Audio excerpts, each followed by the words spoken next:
Hello everyone, स्वागत है इस वीडियो में। आज की इस वीडियो में हम विलोपन विधि और प्रतिस्थापन विधि से समीकरणों को हल करना सीखेंगे, वो भी बहुत आसान और सरल तरीके से। तो सबसे पहले हम इन दोनों समीकरणों को विलोपन विधि से हल करेंगे, उसके बाद इन दोनों समीकरणों को प्रतिस्थापन विधि से हल करेंगे। यदि आप इस वीडियो को शुरू से लास्ट तक देख लेते हैं तो आपको विलोपन विधि और प्रतिस्थापन विधि की अलग अलग वीडियो देखने की आवश्यकता नहीं पड़ेगी। आप इसी वीडियो में अच्छे तरीके से इन दोनों विधियों को सीख जाएंगे और ये बोर्ड एग्जाम के लिए बहुत ही इंपॉर्टेंट है, क्योंकि विलोपन विधि या प्रतिस्थापन विधि से 5 नंबर का क्वेश्चन पूछा जाता है। तो बिना देरी करे वीडियो को स्टार्ट करते हैं। हम सबसे पहले इन दोनों समीकरणों को विलोपन विधि से हल करेंगे। तो हमारी ये पहली समीकरण है 2x + 3y = 10। ये हमारी समीकरण फर्स्ट है, ठीक है। और दूसरी समीकरण है 4x + 5y = 20। इसे समीकरण सेकंड कहते हैं, ठीक है।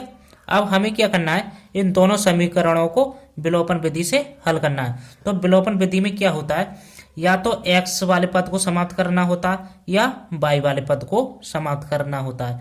आपको एक बात ध्यान रखना है, यदि x वाले पद को समाप्त कर रहे हैं तो x वाले पद दोनों हमारे आपस में समान होने चाहिए, तभी हम समाप्त कर सकते हैं। ये 2x है और ये 4x है, यानी दोनों पद हमारे क्या है, अलग अलग है। तो x वाले पद को हम समाप्त नहीं कर सकते। यदि ये ऊपर 2x है और नीचे भी 2x होता तो हम x वाले पद को समाप्त कर सकते थे, ठीक है। ठीक इसी प्रकार से ये 3y है और ये 4y है। ये y वाले पद भी हमारे क्या है, अलग अलग है, तो y वाले पद को भी हम समाप्त नहीं कर सकते। यदि ये 3y ऊपर है तो नीचे भी 3y होता तो हम y वाले पद को समाप्त कर सकते थे, ठीक है। तो अब हमें क्या करना है, ना तो x वाला पद हमारा समान है और ना ही y वाला।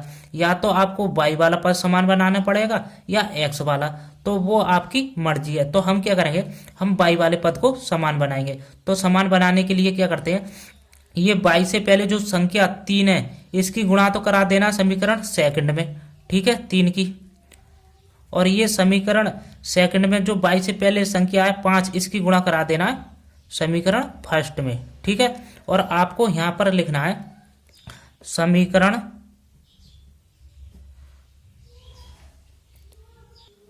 आपको इस प्रकार से लिखना है कि समीकरण फर्स्ट में 5 व समीकरण सेकंड में 3 का गुणा कराने पर, ठीक है। तो इस प्रकार आपको भी बोर्ड एग्जाम में लिखना है। तो अब हम क्या करेंगे, इस 5 की गुणा इन तीनों अंक के तीनों पदों के साथ बारी बारी से कराएंगे। सबसे पहले इस 5 की गुणा 2x के साथ कराएंगे। तो कराते हैं, 5 की गुणा 2x के साथ कराएंगे तो कितना होता है, 10x। प्लस है तो प्लस लगाएंगे, ये वाला प्लस यहाँ आ जाएगा। अब इस 5 की गुणा 3y के साथ कराएंगे तो कितना हो जाएगा, 15y बराबर। अब 5 की गुणा 10 के साथ कराएंगे तो कितना हो जाएगा हमारा, 50। तो ये हमारी नई समीकरण कौन सी आ जाएगी, थर्ड। अब क्या करना है, इस 3 की गुणा इन तीनों पदों के साथ बारी बारी से कराना है। सबसे पहले इस 3 की गुणा 4x के साथ कराएंगे तो कितना हो जाएगा, 12x। प्लस है तो प्लस लगाएंगे, ठीक है। अब 3 की गुणा 5 के साथ कराएंगे तो कितना हो जाएगा, 15y बराबर। अब इस 3 की गुणा 20 के साथ कराएंगे तो कितना हो जाएगा हमारा, 60, ठीक है। यह हमारी समीकरण फोर्थ बन जाएगी, ठीक है। अब क्या करना है, हमें चिन्हों को बदलना है। यदि हमारा कोई चिन्ह प्लस में होता है तो वो माइनस में हो जाता है, और माइनस में होता है तो वो प्लस में हो जाता है। तो इस बात को आपको अच्छे से ध्यान रखना है। तो अब हम क्या करेंगे, चिन्हों को बदलेंगे। अब 12x के आगे कोई चिन्ह नहीं है तो किसका मानेंगे, प्लस का, ठीक है। अब ये प्लस है तो किसका हो जाएगा, माइनस का। अब ये वाला प्लस है तो ये क्या हो जाएगा, माइनस। अब 60 के आगे कोई चिन्ह नहीं है तो किसका मानेंगे, प्लस का। अब ये प्लस है, ये माइनस हो जाएगा। अब ये प्लस के 15y और ये माइनस के 15y, दोनों पद हमारे समान है और प्लस माइनस है, तो ये आपस में क्या हो जाएंगे, कट जाएंगे, ठीक है। तो आपको नीचे लिखना है, हमें इस प्रकार से लिखना है कि समीकरण थर्ड व फोर्थ को घटाने पर। अब इसको किसके अनुसार लिखते हैं, अब जिसको हम काटते हैं तो उसके नीचे जो चिन्ह आता है उसके अनुसार ही यहाँ को लिखते हैं, यहाँ पर लिखते हैं, ठीक है। अब यहाँ पर माइनस आया तो हमने लिखा है घटाने पर, ठीक है। माइनस का मतलब होता है घटाना, ठीक है। तो हमने लिख दिया घटाने पर। यदि यहाँ पर प्लस आता तो हम लिखते यहाँ पर जोड़ने पर। ठीक है, इस बात को अच्छे से ध्यान रखना है, हमें ये पता नहीं चलती कि यहाँ जोड़ने पर लिखना है या घटाने पर। ठीक है, तो अब हमारे पास क्या बचेगा, प्लस के 10x और माइनस के 12x। अब ये प्लस के 12x नहीं माना जाएगा, अब ये माइनस के 12x माना जाएगा, क्योंकि अब इसका चिन्ह बदल गया। अब क्या करेंगे, 12x में से 10x घटाएंगे तो कितना बचेगा हमारे पास, 2x बचेगा। किसका बचेगा, माइनस का, क्योंकि माइनस के 12 अधिक है, तो माइनस के 2 बचेगा बराबर। अब क्या करेंगे, 60 में से 50 घटाएंगे तो कितना बचेगा, माइनस के 10। ठीक है, अब माइनस से माइनस कट जाएगा तो हमारे पास कितना बचेगा, 2x बराबर 10। तो x बराबर क्या हो जाएगा हमारा, x बराबर 10/2। अब 2 से 10 को काटेंगे तो कितना आएगा, 5 बार कटेगा, 2 पंजे 10 होते हैं। ठीक है, तो x का मान हमारा कितना निकल आएगा, x बराबर कितना हो जाएगा, 5। ठीक है, ये हमारा x का मान आ गया। अब हमें किसका मान निकालना है, y का। तो y का मान निकालने के लिए क्या करेंगे हम, या तो x का मान समीकरण फर्स्ट में रख देना है या सेकंड में, कोई सी समीकरण में रख देना है, हमारा y का मान समान ही आएगा। तो हम क्या करेंगे, इस x का मान समीकरण फर्स्ट में रखेंगे। तो आपको लिखना है आगे, हम लिखेंगे कि x का मान समीकरण फर्स्ट में रखने पर, तो हमारी समीकरण फर्स्ट क्या थी उसको लिख लेना है। तो 2x प्लस 3y बराबर 10, ये हमारी समीकरण फर्स्ट थी। अब क्या करना है, x की जगह हमें 5 को रख देना है इस समीकरण में, तो रखेंगे 2 गुणा 5 x की जगह प्लस 3y बराबर 10। ठीक है, अब इसे हल कर लेना है। अब 2 की गुणा 5 में कराएंगे तो कितना होता है, 10 प्लस 3y बराबर 10। अब क्या करेंगे, इस 3y को तो इधर ही रहने देना है बराबर 10। अब इस 10 को हम बराबर के दूसरी तरफ ले जाएंगे। अब ये प्लस में तो किस में चला जाएगा, माइनस में, माइनस के 10। अब 10 में से 10 घटाएंगे तो कितना बचेगा हमारे पास, कितना बचेगा, 0। ठीक है, कितना बचेगा, 0। तो y बराबर हमारा कितना निकल आएगा, 0/3। ठीक है, तो अब हम क्या करेंगे, इस 3 की भाग 0 में देंगे तो कितना आ जाएगा, 0 ही आएगा। तो y बराबर कितना निकल आएगा, 0। तो हमारा x का मान कितना आया था, 5, और y का मान कितना आ गया, 0। तो x का मान हमारा 5 था, तो हमने दोनों मान निकाल लिए x और y के। तो अब देखते हैं प्रतिस्थापन विधि से इन दोनों समीकरणों को किस प्रकार से हल करेंगे, हमारे x और y के मान समान आते हैं या नहीं। अब हमें क्या करना है, इन दोनों समीकरणों को प्रतिस्थापन विधि से हल करना है। तो ये हमारी समीकरण फर्स्ट थी और ये हमारी समीकरण सेकंड है। ठीक है, अब हमें क्या करना है, इन दोनों समीकरणों को प्रतिस्थापन विधि से हल करना है। तो विलोपन विधि में हम क्या करते थे, या तो x वाले पद को समाप्त करते थे या y वाले को, लेकिन प्रतिस्थापन में इस प्रकार से नहीं करते हैं। तो हम क्या करते हैं, या तो x का मान निकालना है या y का, किसी एक का मान निकालकर किसी एक समीकरण में रख देना ही क्या कहलाता है, प्रतिस्थापन कहलाता है। तो अब हमें क्या करना है, या तो x का मान निकालना है या y का। तो इसके लिए क्या करेंगे, या तो आपको समीकरण फर्स्ट लेना है या सेकंड। तो हम क्या करेंगे, समीकरण फर्स्ट को लेंगे। तो यहां पर आपको लिखना है समीकरण फर्स्ट से। ठीक है, तो हमारी समीकरण फर्स्ट क्या है उसको लिख लेना, 2x प्लस 3y बराबर 10, ये हमारी समीकरण फर्स्ट है।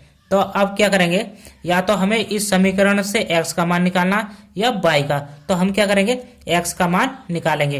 तो 2x को तो इधर ही रहने देंगे बराबर 10। अब हम 3y को बराबर के दूसरी तरफ ले जाएंगे। अब ये प्लस में तो बराबर के दूसरी तरफ जाएगा तो किस में हो जाएगा, माइनस में, माइनस के 3y हो जाएगा। ठीक है, तो x बराबर क्या निकल आएगा हमारा, 10 माइनस 3y बराबर बटे 2। ठीक है, ये हमारी नई समीकरण थर्ड नंबर की बन जाएगी।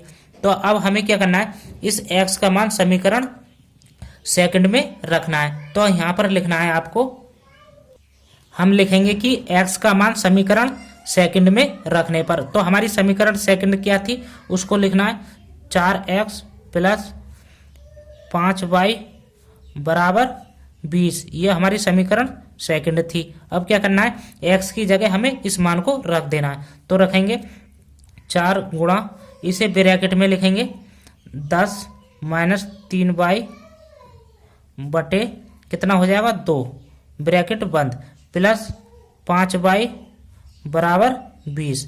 अब क्या करना है, इसे हल कर लेना है। अब 4 की गुणा ब्रैकेट के अंदर कराएंगे। अब 4 की गुणा 10 के साथ कराएंगे तो कितना होता है 40, माइनस 4 की गुणा 3y के साथ कराएंगे तो कितना होता है 12, 4 तिया 12y हो जाएगा बटे 2, प्लस 5y = 20।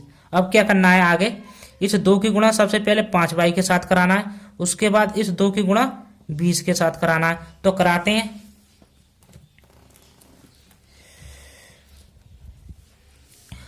हमारा हो जाएगा 40 - 12y। अब 2 की गुणा 5y के साथ कराएंगे तो कितना होता है 10y हो जाएगा, ठीक है, बराबर। अब इस 2 की गुणा 20 के साथ कराएंगे तो कितना हो जाएगा 40, ठीक है। अब क्या करेंगे, इसे हल करना है। 40, अब ये माइनस के 12y है और ये प्लस के 10y है, तो 12y में से 10y जाएगा तो कितना बचेगा, माइनस के 2y बचेगा, ठीक है, बराबर 40। अब क्या करना है, इस -2y को तो इधर ही रहना है, बराबर 40। अब इस 40 को बराबर के दूसरी तरफ ले जाएंगे। अब ये प्लस में तो किस में चला जाएगा, माइनस में, तो माइनस के 40 हो जाएगा। अब 40 में से 40 को घटाएंगे तो कितना बचेगा, 2y बराबर कितना बचेगा 0 बचेगा, ठीक है। तो y बराबर हमारा कितना हो जाएगा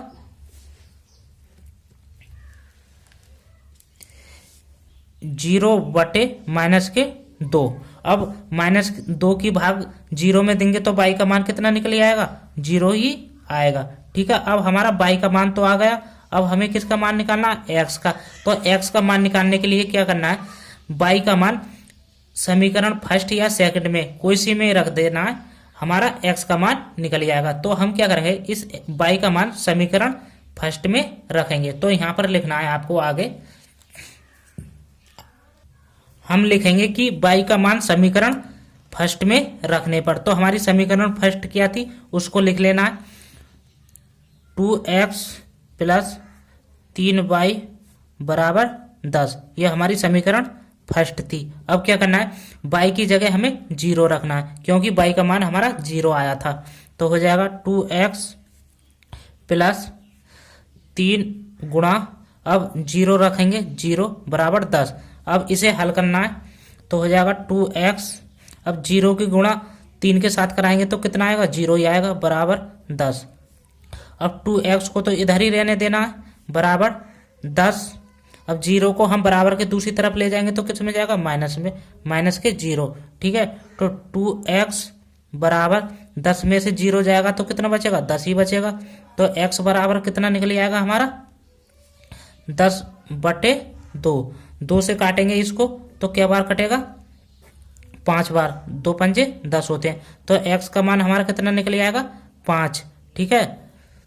और y का मान कितना आया था 0, तो y का मान कितना 0। तो हमारा x और y के मान दोनों के निकले आए, ठीक है। जब हमने विलोपन विधि से हल किया था तो हमारे मान x का 5 आया था और y का भी 5 आया था। तो प्रतिस्थापन से हल किया है तो तब भी हमारे 5 और 0 ही आए हैं। तो इस प्रकार से हम विलोपन विधि और प्रतिस्थापन विधि को हल करते हैं। तो वीडियो अच्छी लगी हो तो वीडियो को लाइक और चैनल को सब्सक्राइब जरूर करें।